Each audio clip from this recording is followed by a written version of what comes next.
address is where she's staying. Getting a little deja vu from Black Widow. Right then. So, I don't know what's happening because I've just got on and I haven't looked at any update thing or any videos on it, so, all I can see is that Sleepy Sound in this random location that no one cared about has been changed, so I'm going over here. And why is that random thing on the map, which I didn't ask to be there? And guess what? It's not even a new POI. It's the exact same POI, but it's floating in the air.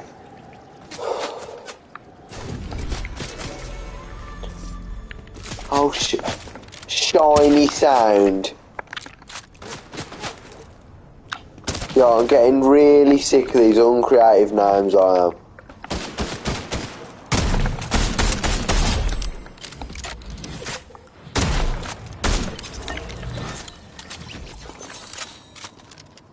I'm getting really sick of them. Shiny sound, Chromia. It's been going, they're not even changing the locations. It's just the same location, but it's in the air a bit. It's just up a bit in the air. It's just stupid and shit.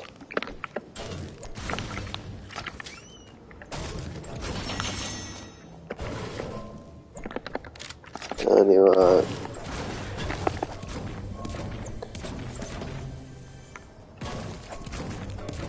Let's go over to the other place.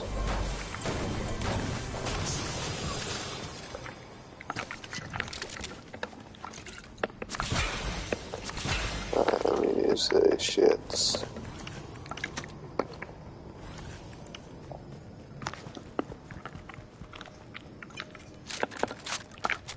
I thought that was AR, like I can't be the only one that hates the fact that they've made launch pads throwable. It's just annoying. Like, having to take up an item slot. Because, oh my god. I dropped that actually, it just sucks.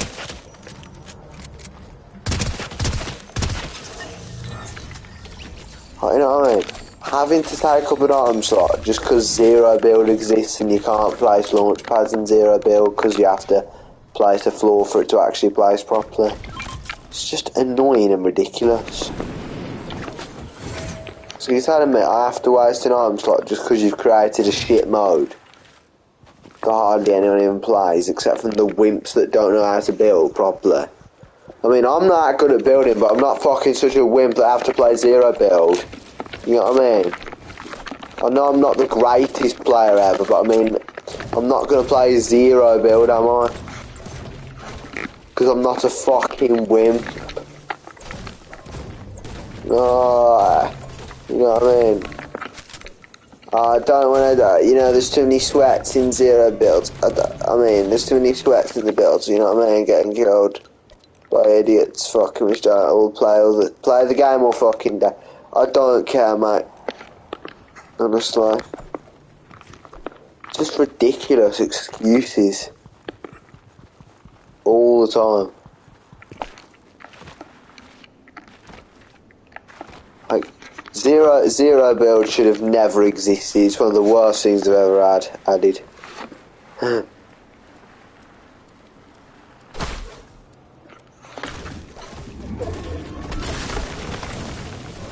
So, Mongrellas went live, but the title of the stream is Black Adam UK premiere in theatres Friday. And that's the whole title of the stream.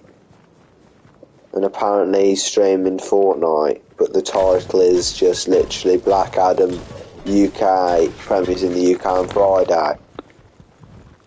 Don't know what that's about. And guess what? It's the exact same location. Oh my god, I fucking hate this game.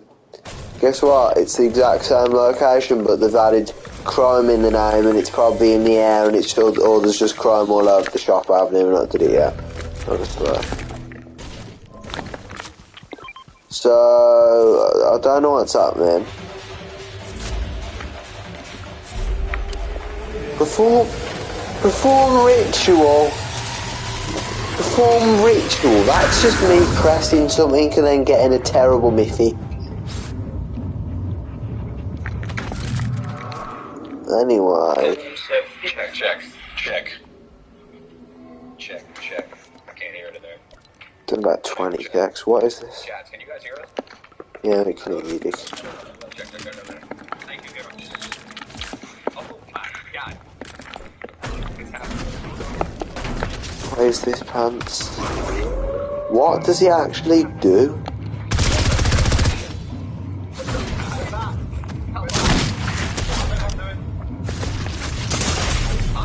Like the same time as last year. Yeah, when we did the last one. But this one's big. We had way more guys. No big deal. How are we doing last? I mean, we got here. I looked at it.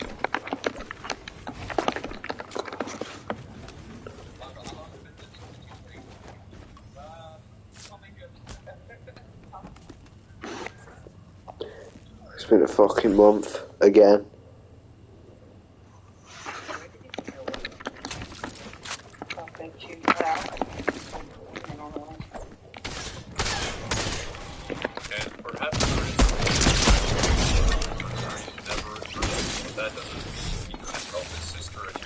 There is no indication he went to the authorities or tried contacting S.H.I.E.L.D. or Tony Stark to ask them to look into the Mandarin and his location with their advanced technology. His compound is on the side of a mountain, fully exposed. I'm sure this would get picked up by satellites. If Shang-Chi could get in touch, I imagine telling them he's related to the guy running the 10-ring base of operation would spark their interest just a little bit. Could have killed 3 birds with 1 stone, saved his sister, lover for his dad, and pummeled the 10 rings. He had 10 years to make an attempt, but he did nothing as proven by his complete silence. I'm not looking great for his characterization. I can't tell if he really cares about his sister or doesn't give a shit at all. What's also interesting is, how did Shang-Chi even get to America? The reason he was able to leave was because his dad sent him on solo mission.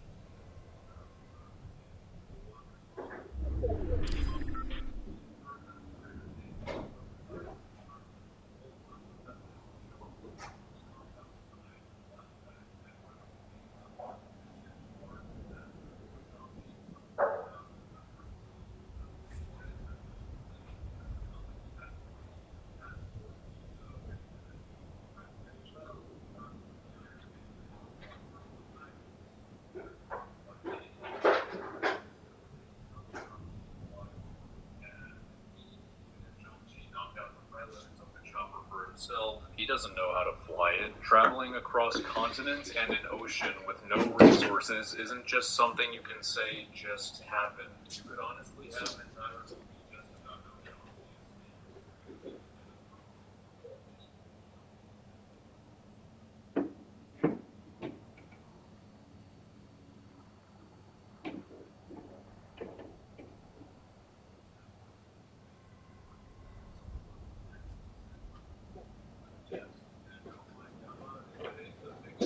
coincidence of all time.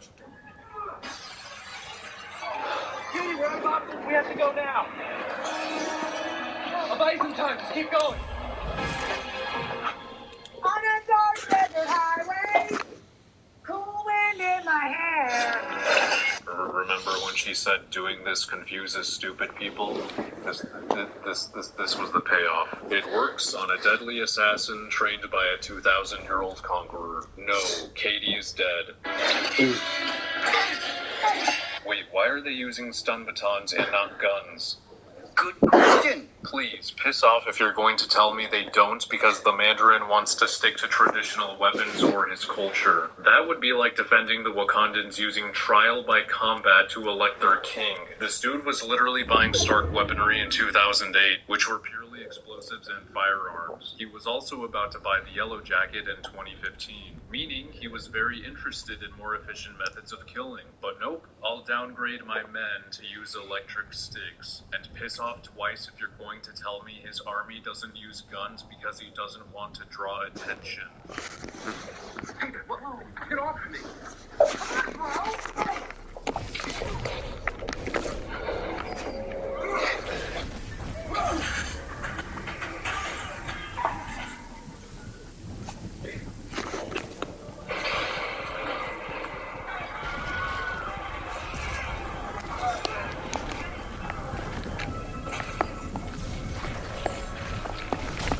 Agent Warlord, everyone. Who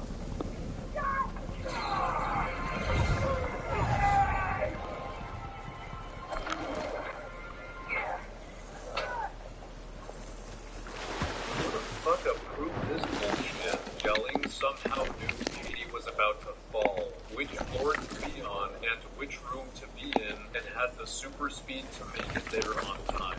No, Katie is dead. Again, no, they're both dead. I do not believe for 1 second Yelling is capable of catching Katie the way she did, with her legs while barely holding onto the scaffolding after Katie's fallen several stories.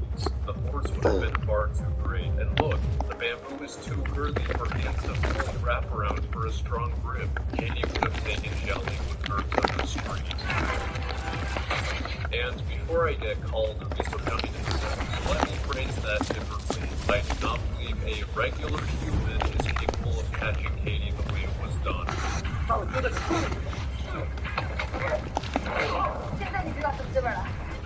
Okay, first of all, Shang-Chi didn't think you were dead. He may have left you with a neglectful and shitty father, but that doesn't mean you were constantly at risk of being killed. Second, you had no idea if he would survive this onslaught. You can't tell him you were trying to make him believe he's fucking dead.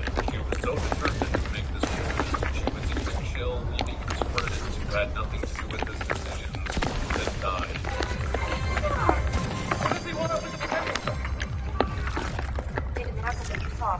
No, what the fuck? He wasn't sparing him. He was trying to get information. Shang-Chi literally killed someone a few seconds before this. Great work. I can't tell if this was supposed to be a girl boss moment or subtle commentary on Western culture or nothing at all. Either way, this just made Yelling look stupid. Again.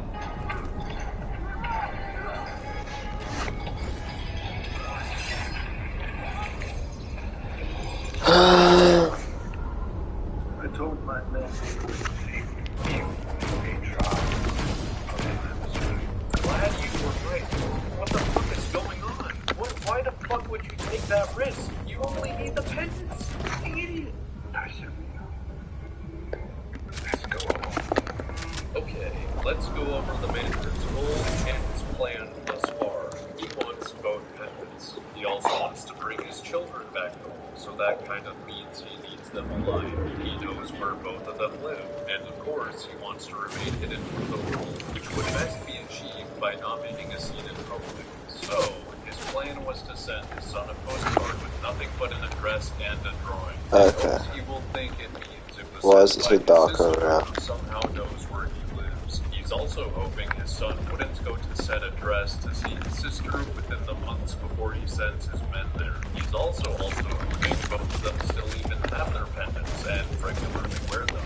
Months later, he will send a group of his men We got that his rubbish terrorist no logo one to take the wants. pendant from him, one of them having a fucking sword for an arm. His men are to confront him on a bus in public, and if he refuses, they should try to kill him over it. The Mandarin is confident that his son, who's been gone for a decade, has continued to work alert during this time so that he's at peak performance for this fight, and won't get killed. After they have Shang-Chi's pendant, the same group of men, plus a bunch of ninjas, are to go check out for Jelling's pendant. The Mandarin is confident that his son will show up at the same time his men do, and when he does, they should try to kill him and his friend, despite already having his pendant. And this time, they'll use explosives and knives. Then, after the fight's gone on for a while and the threat died multiple times, he reveals himself and expects Shang-Chi and Jelly to be cool with all of this and come with him back to the compound.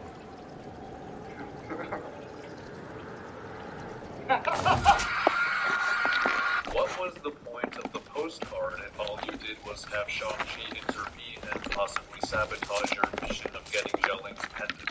Why didn't you send two separate groups of men to attack your children at the same time? Why didn't you have them attack in a private place like their homes instead of out in fucking public?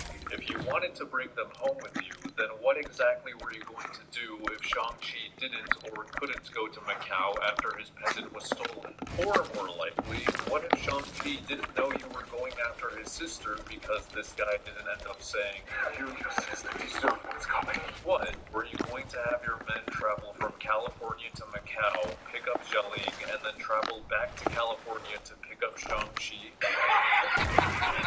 You know what actually would have happened? Shang-Chi would have either given up the pendant or gotten his ass kicked because he's been actively repressing his previous life as a martial arts assassin for the past 10 years.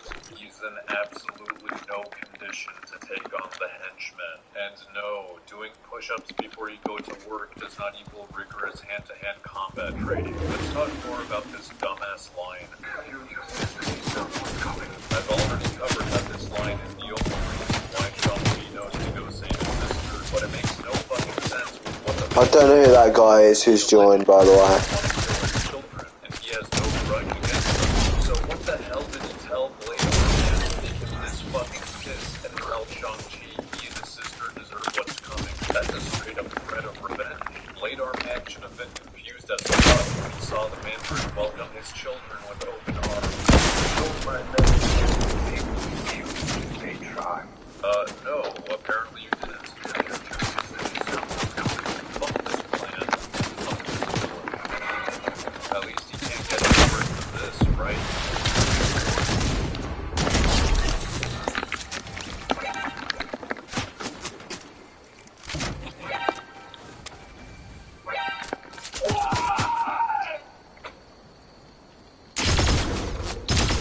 Oh look, a bot's hitting me without even aiming at me. Oi, little ninja with EG Premium.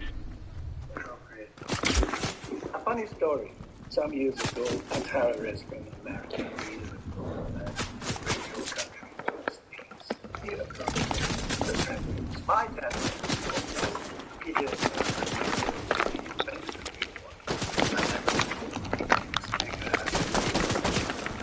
America was terrorist. Oh, so you're the Mandarin. What kind of move? Ladies and I can't gentlemen, move. Shang-Chi has now retconned the retcon of the subversion. Mandarin, see, it's not real. I am the Mandarin. I'm not the one that's going to kill you, Mr. Slattery. There's somebody who wants to meet you. Don't hurt him. Oh, no. She took his name, and now he wants it back. He gave his figure half the name on a chicken dish. America was terrified of an orange.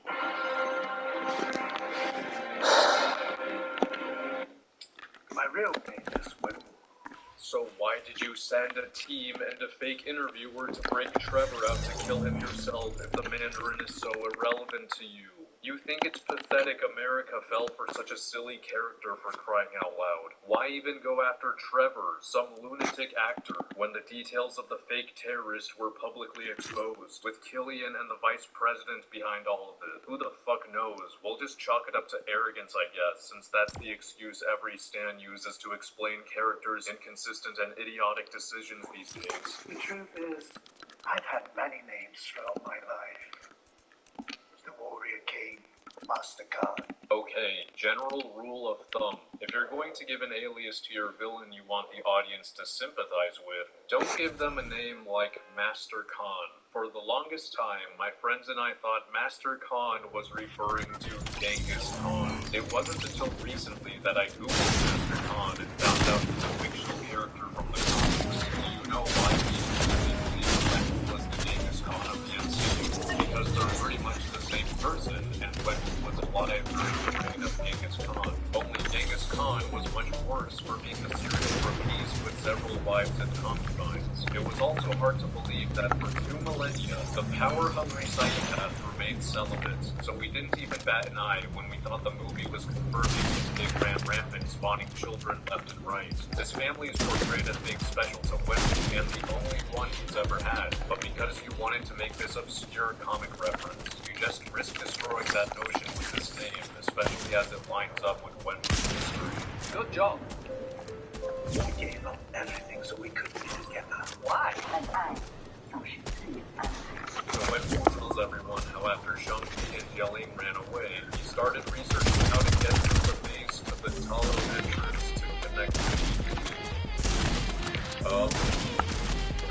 a minute ago, during the dinner scene, there were flashbacks of him successfully going to the Talo entrance multiple times to go on dates with Yingli. I say again, Wenwu has been desperately trying to find the path to Talo for years, when he's fucking walked there multiple times with no problem in the past. Okay. Let's just accept this galaxy brain logic for a second. Let's just pretend it completely makes sense. So Wenwu can't just walk to the Talo entrance. Okay, alright. Why not use his fucking helicopter to fly to the entrance? I mean, knowing the psychopath he is, I'm surprised he didn't just send his army to cut down the forest and make his own path. Or fuck the army, he could easily mow it down himself. And in a fucking magical moving forest, the bamboo is probably extra strong and immune to the 10 rain. Sorry, had to jump ahead to shut down any comments about to tell me I'm wrong for assuming that. Anyway, until recently, when Wu started hearing his wife's voice telling him she's trapped behind a gate there, held prisoner by the villagers she grew up with. When Wu 100% believes this, and even mentions Yingli is leaving behind clues. Now I need to jump ahead to a flashback we're shown for a second. When Wu saw Yingli's dead bloody corpse with his own fucking eyes, he probably buried her himself. Nobody checked the body at the grave. Now, let's rewind and pretend for a moment that Wen Wu then successfully killed Shang-Chi and Lord Yelling. Let's also pretend this voice talking to Wen Wu is believable and real, and he successfully raised Yingli so they can live happily ever after. How the fuck does he think she's going to react when she finds out one or both of her children by men sent by him, or that he raised her son to be a killing machine? Yeah, there goes your happily ever after, you fucking idiot. Oh, my bad. She probably wouldn't care if he killed her children. You see, but when we only want Yingli, he believes her return will unite their whole family and things will go back to the way they used to be. How the fuck are you going to achieve that if one or both of your kids are dead? And it only gets worse. When he says the Talo elders forbade him and Yingli from living in Talo together because he wasn't worthy to them. And for that, he blames them for the death of Yingli.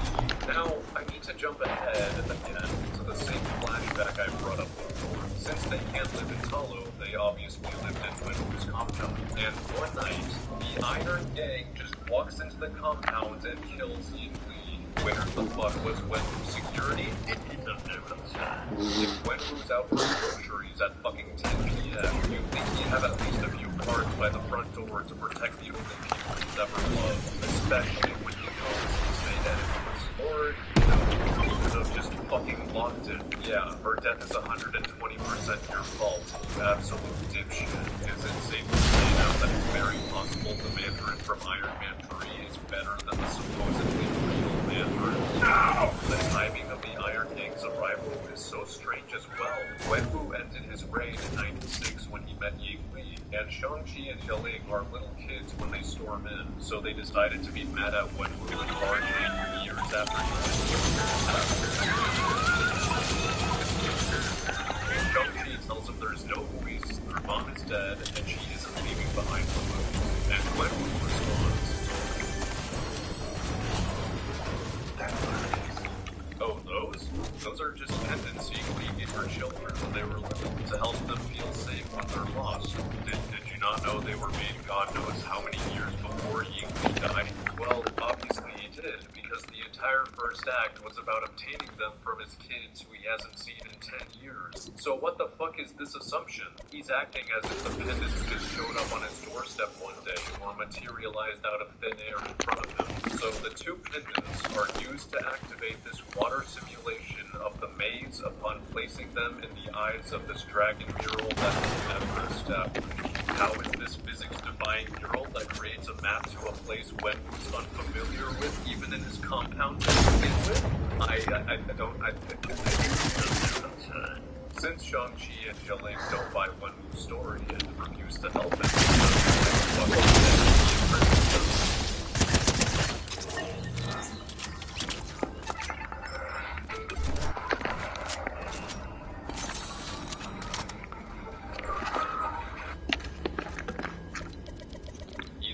Wenwu only has one damn cell for prisoners and no way to chain them up, or his guards were too arrogant to put them in their own individual cells and chain them up. I have a hard time believing both. Someone getting the dankest head in the world is heard in the distance.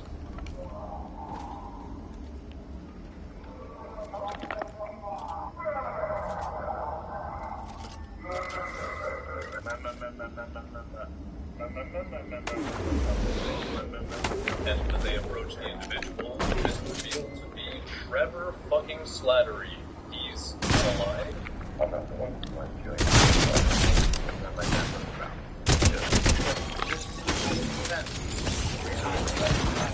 Execution. I launched into performance of my Macbeth. Whence is that knocking? Wait, don't go with that knocking. I wish I could. I couldn't get enough of it. I've been gigging for that ever since.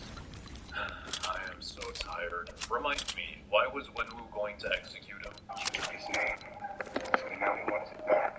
He gave something crap and for chicken fish. Right. So, not only did the guards put them all in the same cell and give them free to walk around, but a cell that was already occupied.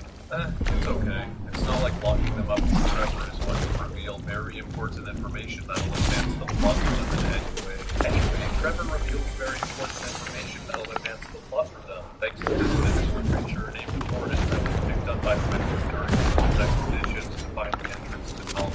Forrest grew up in English and knows how to get through the pocket into the forest.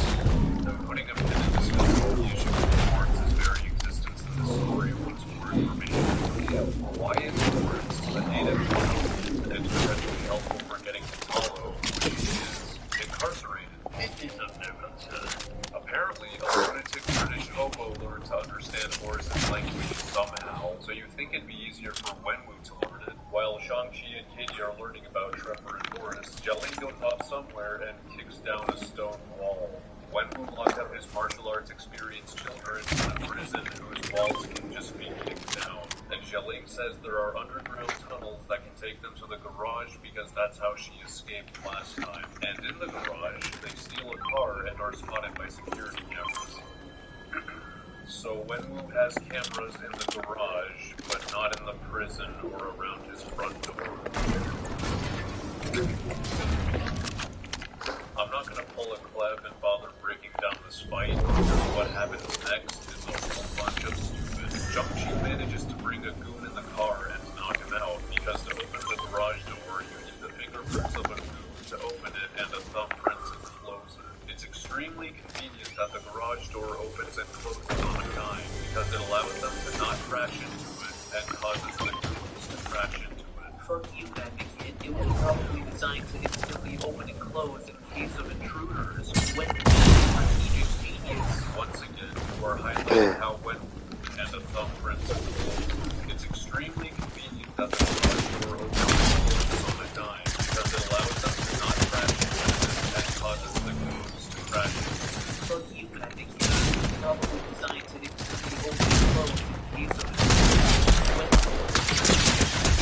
Once again, we're highlighting how when takes precautions with his fucking garage, but not the thumbprint. When Wenwu then watches them drive away and says, "You can come back once I bring her home." "Oh, this is the reason we're not immediately going after them."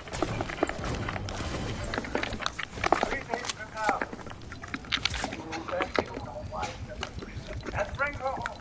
They'll be driving for 3 days before Wenwu tries to freaking leave, and assuming Wenwu assumes they're driving away as far away from him as possible, since he doesn't know they have a creature that knows how to get through the maze and its location. How the fuck will they know when Wenwu is back? From a feeling? How do you know? Feeling.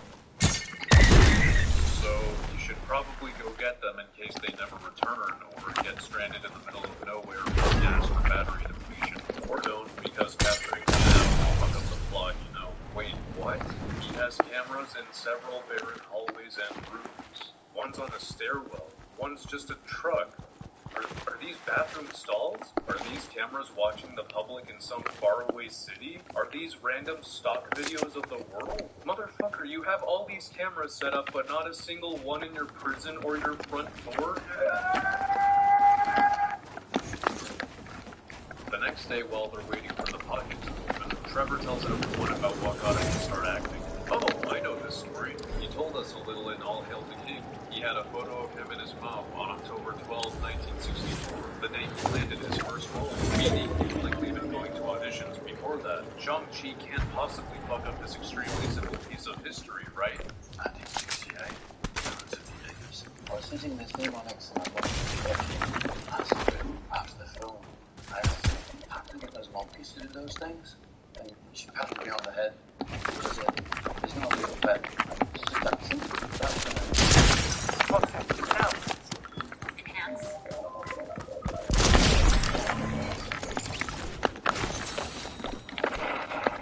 Mikey, all you had to do was tell the fucking intern to watch Iron Man 3 and All and write down and establish fear not, for I am certain there is an extremely good reason for them to Right, I did. Yes. When in fact, there was something I can feel that it wasn't so the funny. It was for the funny.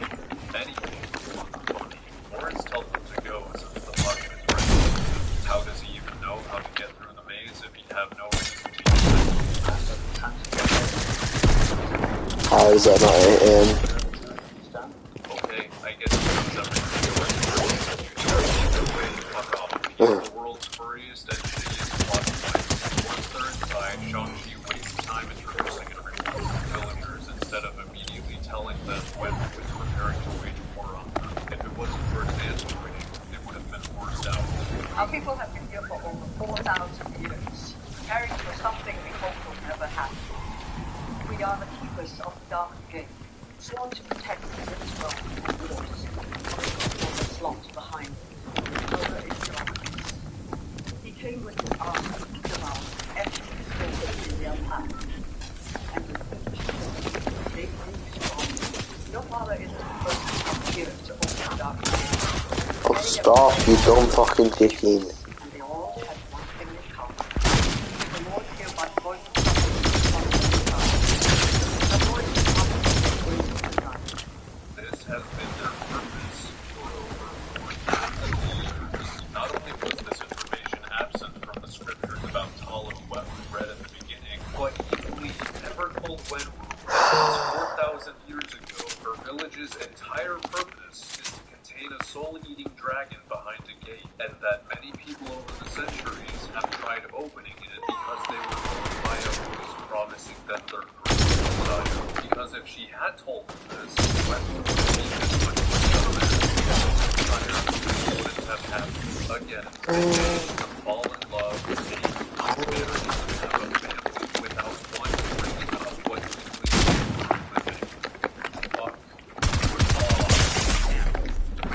This is depressing.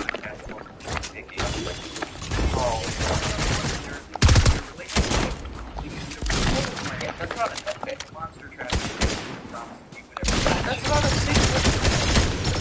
It's big. That breaks the entire film. There's nothing would happen as it does. Hey, you know what's interesting about my village? We have a monster tied up that lies to you. But maybe when we was just established, I don't know. We're really going to argue about using a very heavy marriage.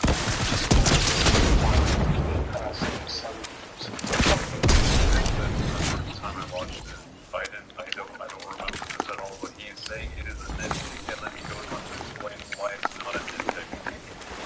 I can't. Wait, why the fuck is there literature about Talo on Earth if it's been a secret this whole time and the villagers want to keep it that way?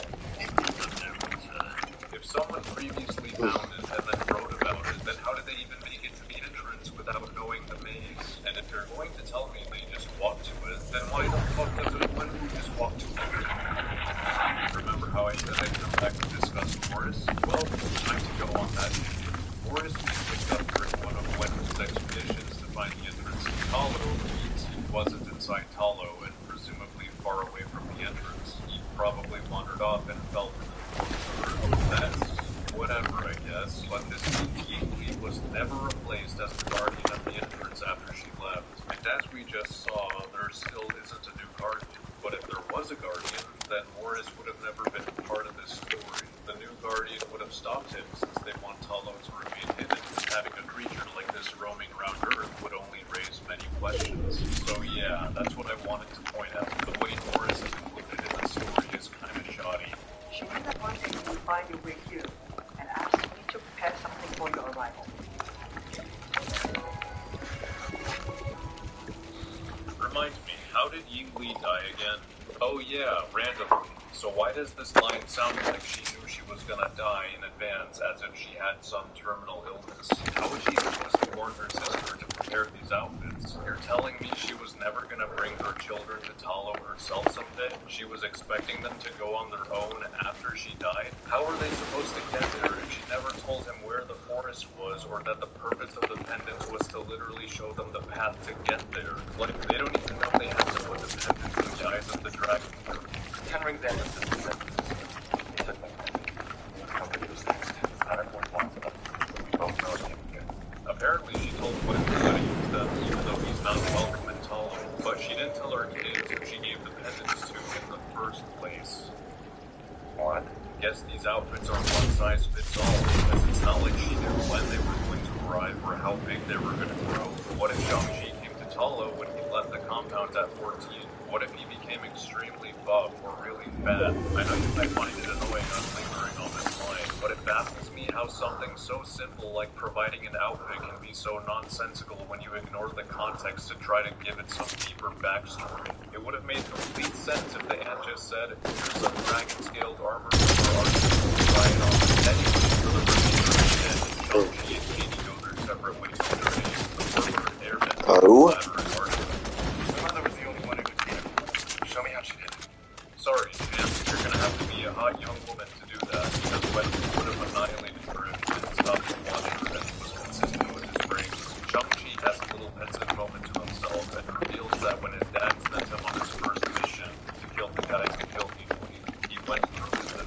And now he's making it this big deal, telling Katie, oh, I'm not who you think I am, and making it sound like he's ashamed of her illness. What the fuck?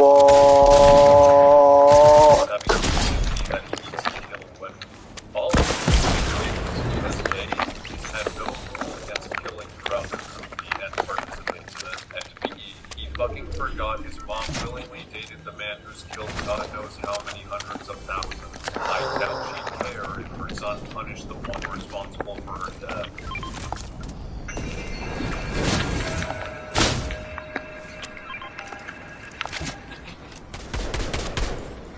Well, that's wolf. When his men arrived.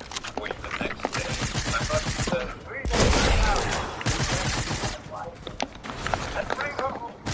Like Shang-Chi and the gang went through the forest the morning after that, then they spent the day in Talo trading, then Wesley arrived the following morning. So, 2 days. You couldn't even get that right. Wait a minute, I just realized something. Everyone in Talo... Fuck off, you fucking bot. Go on. Go on. Go on, piss off. Can't even slide to you because of a stupid fucking slide kick mechanic. Doesn't know how to get to Talo? Okay, maybe Ying Li used to visit Talo from time to time, and they inferred that she died when she stopped visiting for several years. In fact, that would partially explain how she was able to tell her sister to prepare the outfits. Maybe she visited after both of her children were born. But that means, for some inexplicable reason, Ying Li never took her own kids with her to meet their family. Okay. Keep in mind, Wenwu is the only one who's not welcome in Talo. The ant literally greets Shang-Chi and Giling with open arms. 过去大半夜会毁在这个地方。小子，跟我讲话你慢点，我吃的盐比你吃的饭还要多。You see, you're probably young. I'm going to assume you're younger than me, probably by decades. So there's this thing called life experience. Burn it down. What? Just destroy them yourself. It certainly gets the job done much faster. Or tell your men to run them over with your jeeps. When we find the shrine for Ying Li, according to him, is alive and trapped behind a wall as punishment. Shouldn't you be wondering why all of them perhaps realize they're telling the truth? Wendell and Shang-Chi fights, and for some unknown reason, Wendell now blames him for not doing anything while his mother was attacked by fire when he was 7 years old, and before Wendell even taught him how to kill people.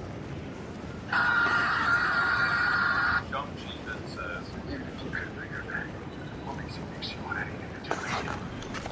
Indeed, she was okay with him conquering and murdering for thousands of years. What exactly do you think she'd oppose now?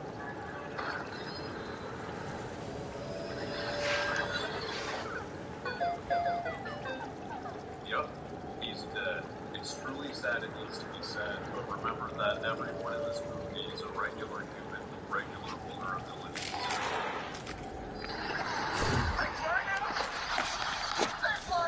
I will give this moment one thing, though. I'm glad they had Cliff briefly propel himself before landing to soften his fall. Otherwise, his legs would have been obliterated.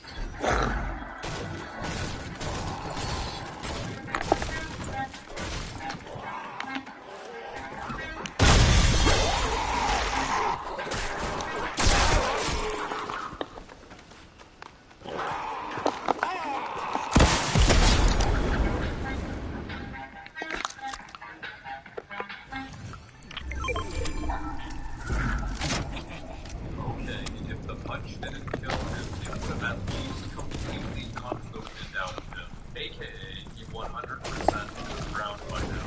When he somehow doesn't see or hear the soul-eating minions escaping through the wall. Same goes for the dragon that just burst out of the ground.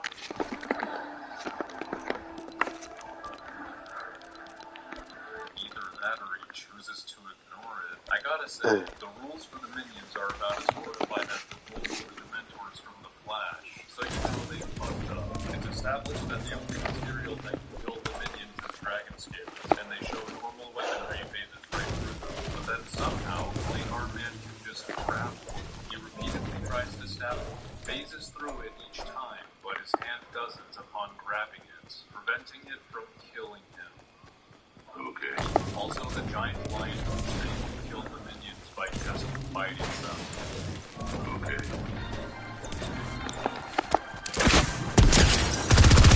Horsey ass shield. Taught airbending only a day ago.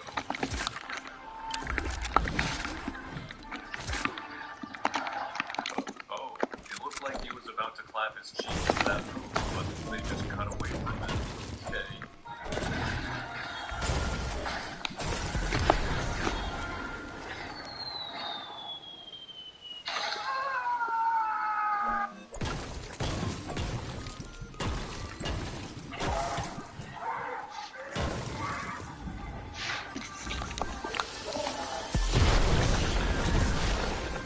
I'm sorry, how fucking long are these ropes meant to fight other people around you? Not only is the dragon hundreds of feet in the air, but it's constantly moving and happens to nail minions. Okay.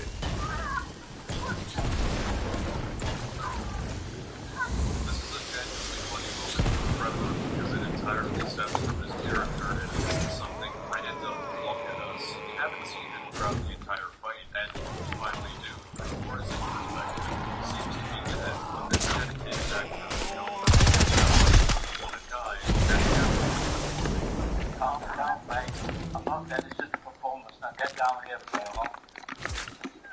The Dweller in Darkness busts out from too many minions collecting souls and feeding them to it, and Wendell finally realizes he was tricked, and thus begins his well-earned character arc. Nope, he pushes Shang-Chi out of the way, and then dies. This fucker was a dirty, chronic asshole throughout the whole movie, and in his final performance, Paradise Hollow broke out a soul-eating demon and its minions they've contained for 4,000 years. This really shouldn't have happened, and then died. And I think the movie was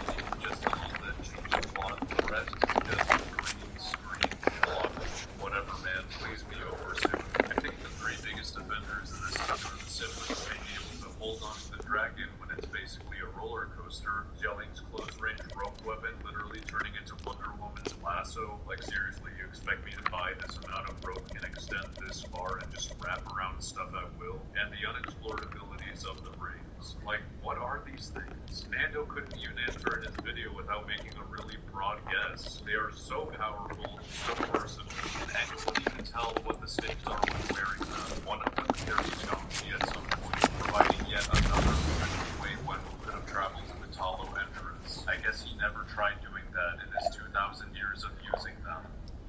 Okay. Speaking of Nando, I know breaking down what Wenwu and Yingli actually did in this movie makes this video obsolete, but to restore balance, I want to bring up this other video of his. Now, I consider this one to be clickbait because it's more of a critique of Katie's character rather than praising her. At least, that's what I thought the title was implying. But Nando makes a good point. The movie tries to give Katie some kind of arc.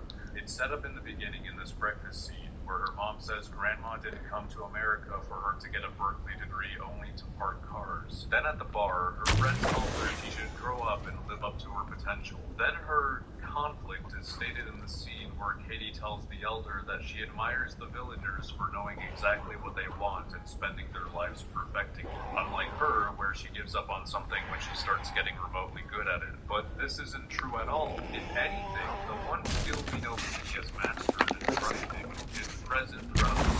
It's literally her job, one that isn't even a detriment to her life. Shang-Chi has the same job as she does with no support, and he manages to afford his own place. Katie isn't struggling with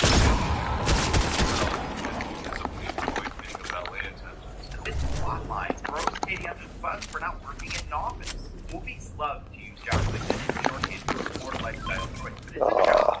One Katie is good at, and one Katie uses to save the world. But Kamala movie gives up on that to tell us that Katie is actually a screw-up who needs to stick to something, and that something ends up being archery. Yeah, she's told if you never aim, you'll never hit. Then she trains archery for a day and nails the next dweller in darkness. Then she goes home. That's it. I have no idea what conclusion she's come to. Will she abandon the job that she enjoys to become an archer, or will she look for a job that uses her degree, which isn't even a decent message to put out to begin with? And I'd agree with the whole wasted potential thing if Katie wasn't lazy above her reason to put her skills to use, or if her current job was actively making her miserable, but she's afraid to leave it because it's a stable source of income. Fuck, that one sure hits home.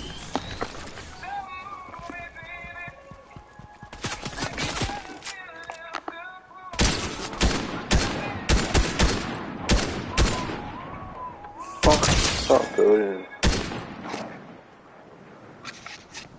Anyway, despite this plot and its characters being in shambles, there's a nice scene where everyone is honoring the fallen warriors. Is that it? Does it not transport you anywhere?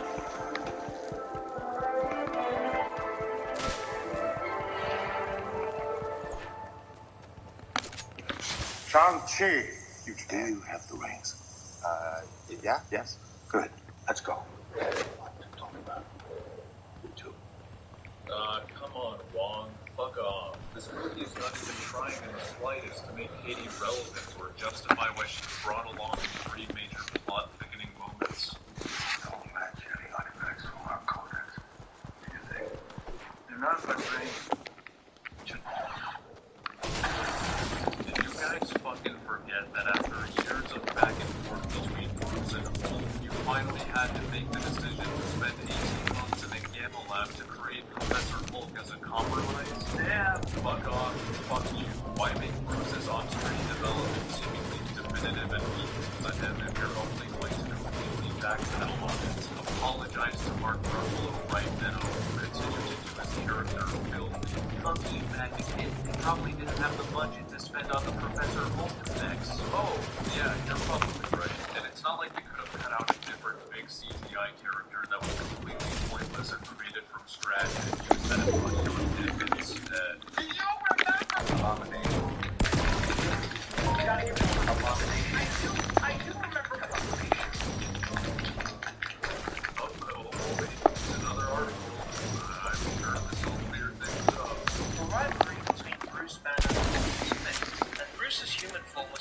Yeah, picture.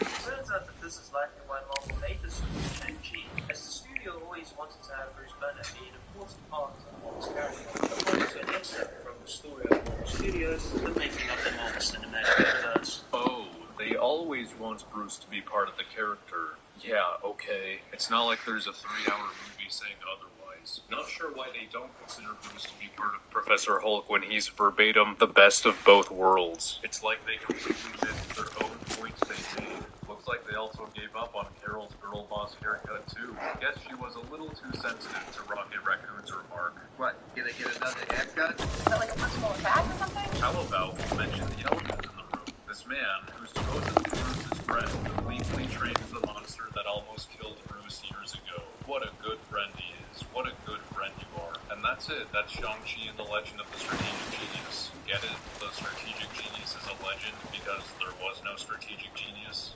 He was fake. I made him up for an inside joke title. Let me know in the comments if you thought I was actually about to praise Wesley as a villain. A special thanks to this guy who discussed new issues while I was writing this script, and for inviting me on her podcast to break down this mess and review videos praising it. After seeing... Don't go in there! Oh, okay, I'll just chill there. Come on, Matt. With YouTube Premium, you can download videos. We're still watching. Get YouTube Premium.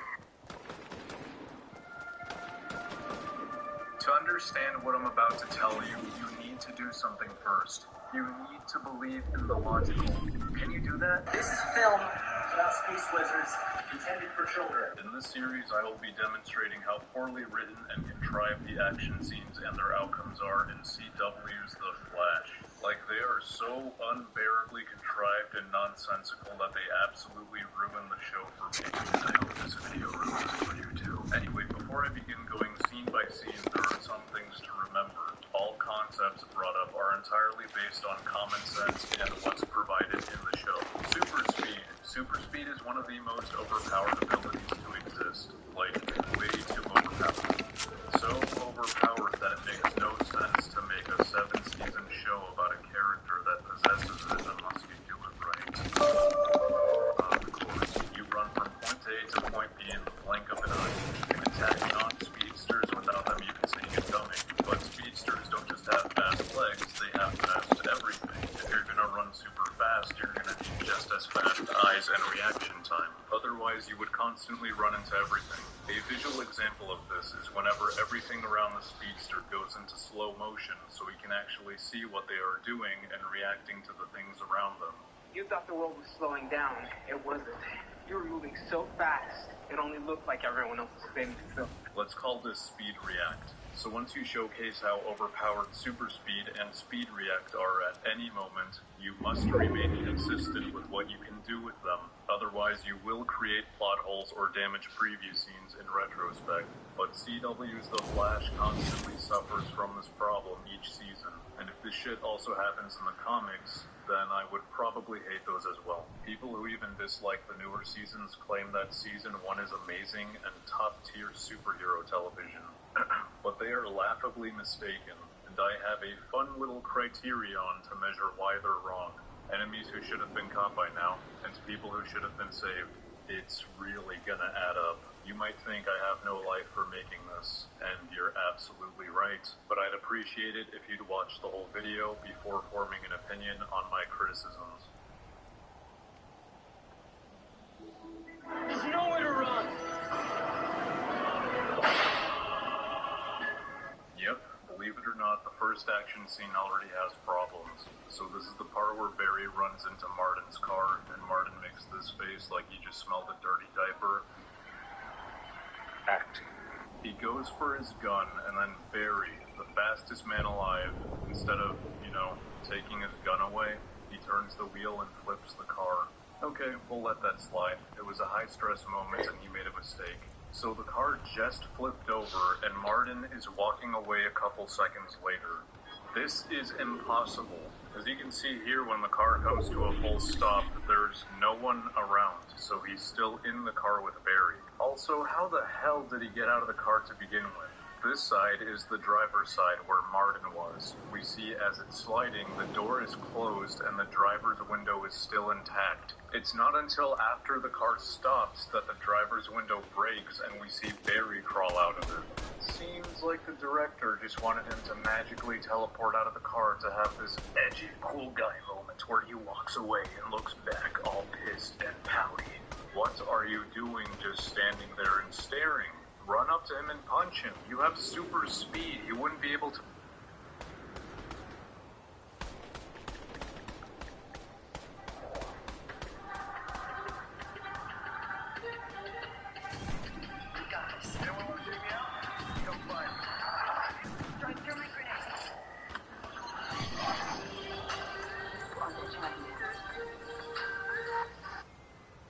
You and I can tell you why it hurts me every time I see you hurt. You need hurt, and I'll never be hurt. I don't know what could have been. You said you wouldn't anything right, doesn't know. That song sucks. I hate you, I love you, I hate that I love you. Don't want to, but I can't put nobody else above you. I hate you, I love you, I hate that I want you. You want her, you need her, and I'll never be. Going close, on the low, I've got vertigo from body overdose. Some of your name, some of your problems, I gotta say, that I wanna get stuck between teeth like cotton candy.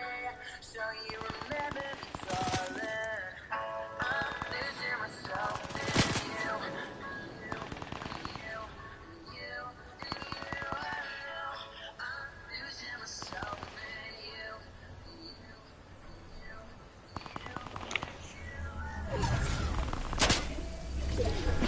He's really awful, isn't he? I'm sure I was probably going to get copyright for this, but he's awful, isn't he?